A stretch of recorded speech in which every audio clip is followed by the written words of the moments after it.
Fátima, podemos tratar bruxismo? Sim, com a TCD. A TCD da cabeça, levando você, a nossa aluna, a TCD da cabeça, levando no VG para bruxismo, e bruxismo é muita ansiedade. Então, eu indico junto para bruxismo, eu indico floral de Bach, para tirar a ansiedade, tá? E aí, os pontos de acupuntura no rosto com os cristais, tá?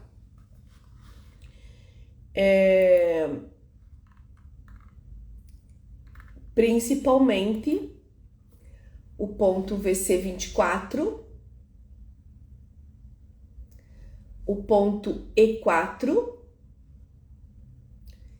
e o ponto E6, porque você precisa, aliás, e o ponto ID19 também.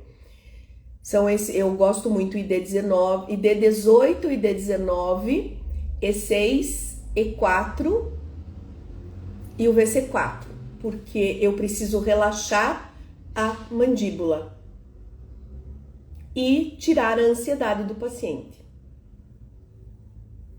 tá?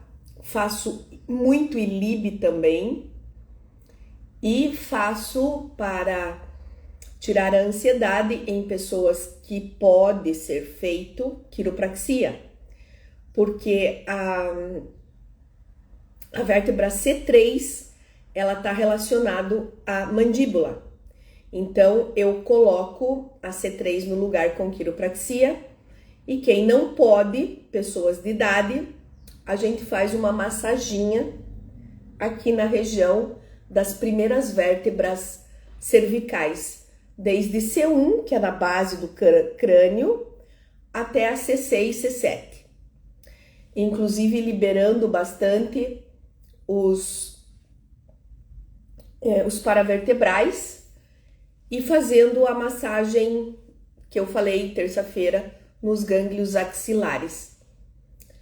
Eu tenho tido muita melhora com isso, Fátima, tá?